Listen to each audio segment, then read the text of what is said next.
We are going over the greasing process for the A4 Storm, and we are going to start with the seals, the intake seal and the fan seal on the truck. Now those seals, of course, they need to be greased as needed.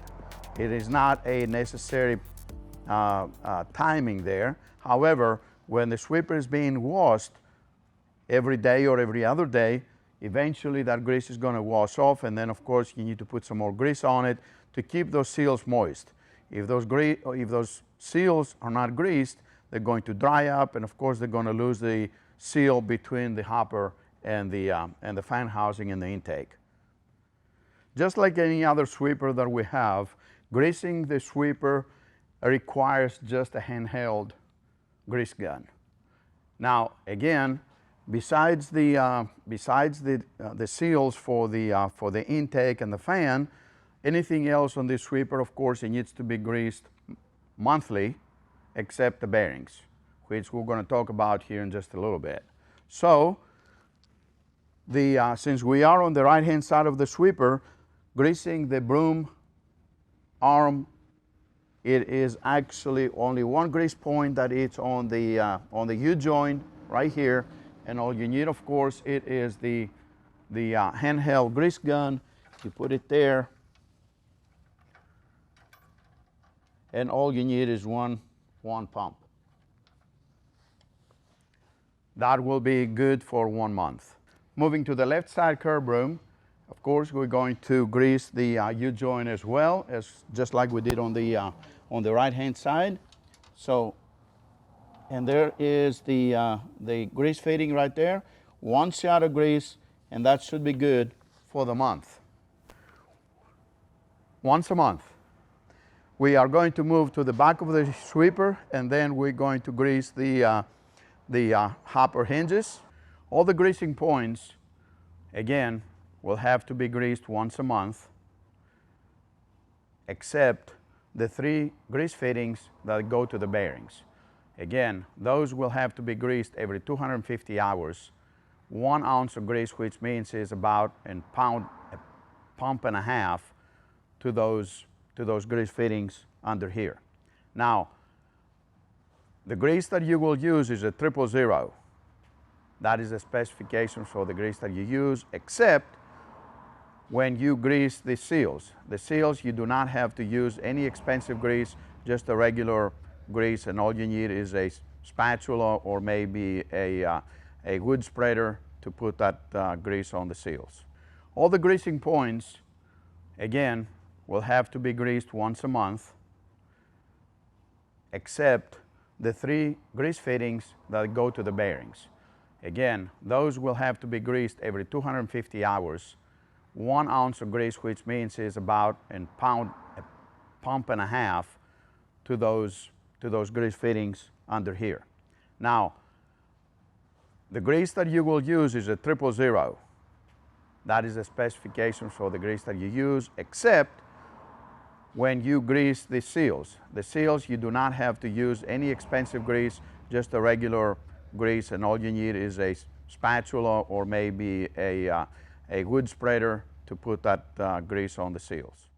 These are a little different to get a hold of, and these are located underneath the filters.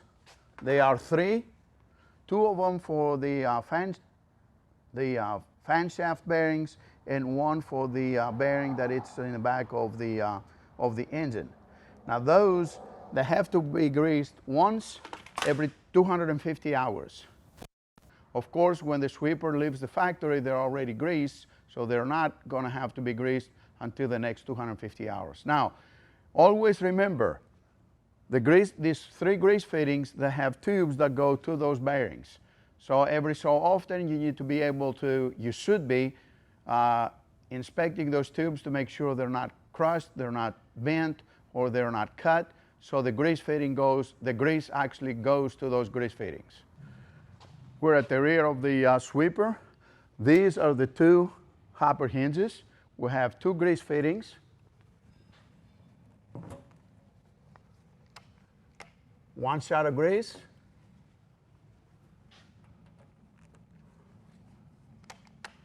one shot of grease. That will be once a month. On any air sweeper, the water system is very, very important. It's vital to the well-being of the fan and a lot of parts of the sweeping head.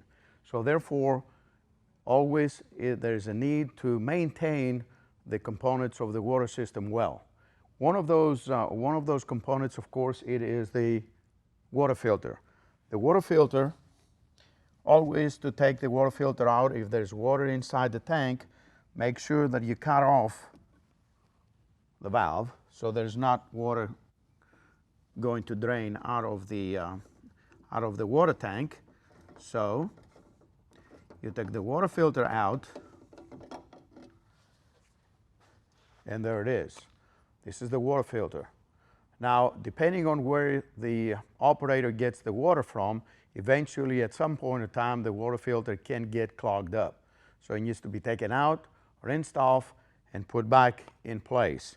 Now, as you can see, there's both sides of the element that are the same, so it doesn't really matter how it goes in. So you put it back in.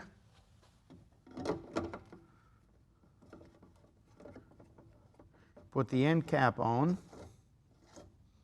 and always remember to tie everything by hand. When you're at the end of the cap, when you put it in, make sure that you go back about 1/8 of a turn and leave it as is. And then, of course, always remember to open up the valve to allow flow to go through the filter. There are times to when the sweeper, of course, it is sweeping in areas to where the weather gets very, very cold. And any time, of course, that the temperature gets below 30 degrees, eventually the system is going to have to be winterized, simply because if it gets below 30 degrees, eventually things are going to start breaking.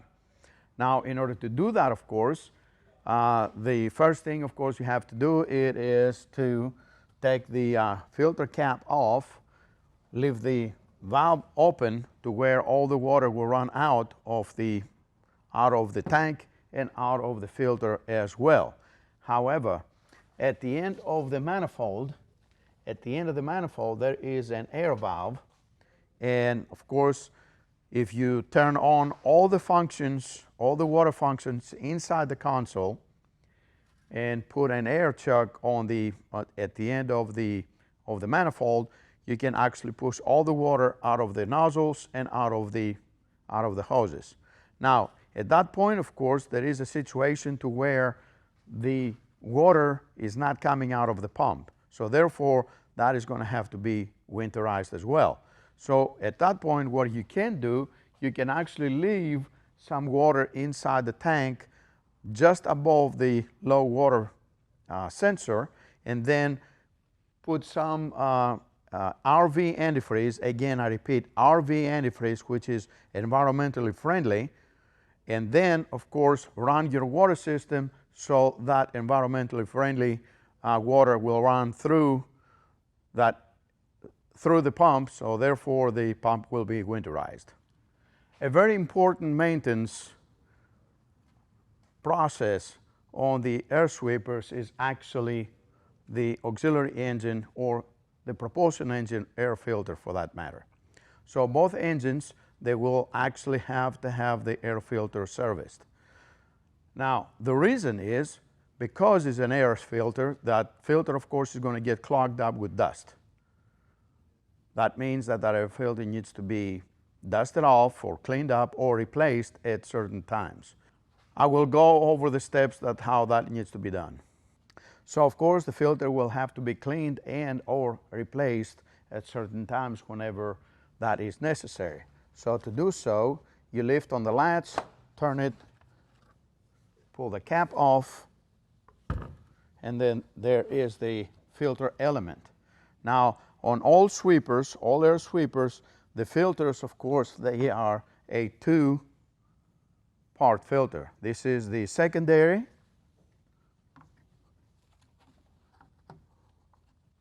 and this is the primary filter. Now, under no circumstances, the primary filter will have to be cleaned with high pressure air. That is unacceptable and is very, very dangerous. So the better thing to do will be to kind of like dust it off as much as possible, clean it with a rag, and then put it right back in there. Now, at any time that you see that the secondary filter has any dust on it, the best thing to do will be to throw both of them away and replace both. The best way to monitor the condition of the air filter, of course, it is the restriction indicator that is mounted on the back side of the filter. That is actually going to show the operator and or the maintenance personnel that the filter is actually clogged up and it needs to be replaced or cleaned. Continue with our maintenance for the A4 Storm. The next part that we're going to talk about is, of course, the maintenance on the hydraulic system. So the first thing, of course, is that the hydraulic oil that we use for the system is Tela 68 or equivalent. Tela 68, of course, is a 20-weight hydraulic oil. That is the oil that the sweeper is actually leaving the factory. Now, again, it is a possibility, of course, on northern states where the weather is very, very cold, you can actually use 15-weight hydraulic oil. Now, the oil, of course, is going to have to be cleaned or actually replaced the first 500 hours and every 2,000 hours thereafter. Now, anytime, of course, that the hydraulic oil is being replaced, the hydraulic filter will have to be replaced as well. The hydraulic filter is a spin-on filter that is actually sitting in front of the hydraulic tank and is very accessible. Now, the other thing that we see on the hydraulic tank right here, it is actually the side gauge that is in the front of it. Now, the side gauge has got three purposes. One, it is that it actually shows you where the oil should be, where the oil level should be at traveling position. Now, anytime, of course, the sweeper is traveling and not working, the level should be about 3 inches below the top. That will give some room for the hydraulic oil to expand during the summer months, where the heat is actually a little bit more excessive. Now, the second thing is, of course, this side gauge is also a thermometer, so it will show you the exact temperature of the oil that is in the tank anytime that the sweeper is actually running. But the most important part of that side gauge is to show you if the oil is actually contaminated. As you can see, the oil is clear, kind of a blondish color. Now, again, if that color changes to a milky residue, that means that the oil, it has a water contamination. If, of course, the color of that oil, it turns to brown, that means that you do have some dirt inside the tank. Now, either way, that oil and the filter will have to be changed. It doesn't matter if it's below 500 hours or if it's actually right in the middle of the 2,000 hours that needs to be changed. It needs to be changed right away. So the process to do that will be to take the oil out, drain the oil out, and replace the filter, put fresh oil and a new filter, and run everything. Run the broom motors, run the sweeping head up and down, run the hopper up and down, let that oil circulate in the system. Then, of course, you replace the oil again, replace the filter, and at that point, you should be in good shape to go. Now, replacing the hydraulic oil for the tank, you do have a drain hose right here, which makes it easier to drain the tank at any time that the process needs to be done. Cleaning inside the hopper is one of the most important parts of the sweeper maintenance. Cleaning the screens, as a matter of fact, the cleaner the screens are, the better the airflow is going to be from the hopper through the fan to the sweeping head. Now, again, eventually, whatever the material is that the sweeper is picking up, some of that material is actually going to get stuck into the screen. So that screen needs to be monitored and cleaned daily. Cleaning the screen with water definitely is the best way to do it. And of course, if too much material is actually clogging the screen, you can open up the top door. Of course, you can do that manually, and then of course you can clean the screen from the top as well if that is necessary. Part of the maintenance inspections, of course, is going to be the setup of the sweeper. Now, this is the A4 Storm, and of course, for the optimum performance, definitely is going to have to be set up correctly. We spoke, of course, earlier that the screens inside the hopper, they have to be cleaned correctly and thoroughly. That will allow the airflow of the sweeper to go through unobstructed down to the sweeping head.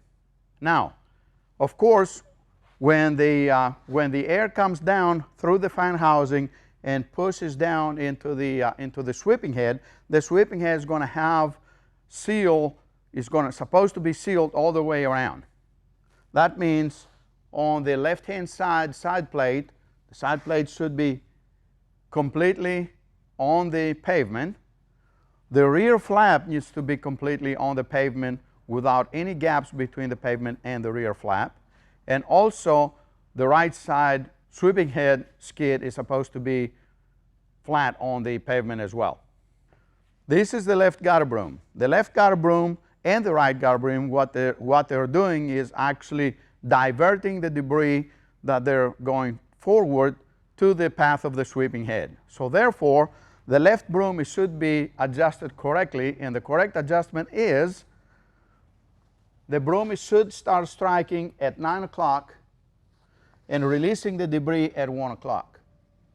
The path of the sweeping head, of course, it goes all the way to 12 o'clock, so therefore the broom is releasing the debris past the path of the sweeping head.